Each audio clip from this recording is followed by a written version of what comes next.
If you have a question, please raise your hand. I see the star here now.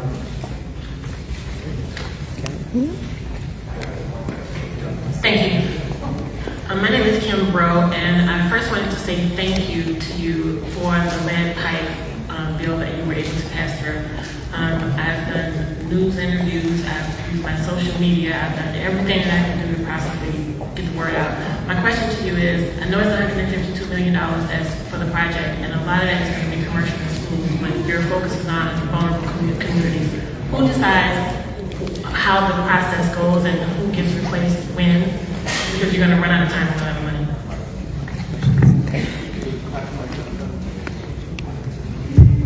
So the question was regarding a constitutional amendment that I'm asking everybody to vote yes for, right? And we did a great job of voting down all the ones previously, but we're going to take a little different approach in the fall, okay, because this is dealing with public health. So Sewage Water Board received a grant, $152 million from EPA to replace lead pipes throughout the city. We still have lead in our pipes, and there's no safe amount of lead.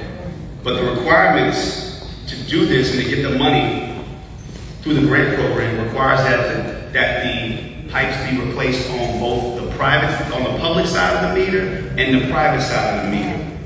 The reason we have the constitutional amendment is because the state is prohibited in the Constitution from what's called a donation. And if your lead pipe or your private property gets replaced by the state, that can be considered a donation. So we want to clarify it in law. It's a very narrowly tailored constitutional amendment that we have to vote yes on. Okay? This is not Jeff Landry's amendment. This is our amendment. All right? Every now and then we get to do something. All right?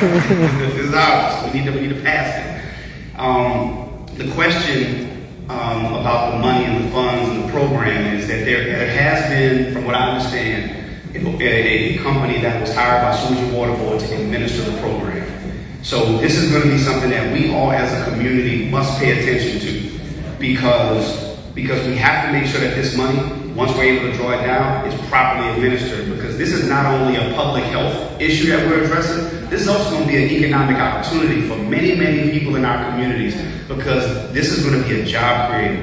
If we do this right, this can be $1 billion spent over the next 10 years if we do it right. So what the particulars will be timeline-wise, and like who gets picked first versus other neighborhoods, I'm not sure how all that will be determined, but there is a company, I believe it's CDM something, I can get you that information. But they've been selected through competitive bid process with Sewage and Water Board to administer it. But this is something that we as a city, this can be transformative, and we need to pay attention to it to make sure that it's being done equitably and making sure that it's being done efficiently. But that's a great question, and something that we're going to get some answers to in terms of how to decide who goes first once we start replacing those lead pipes. Thank you.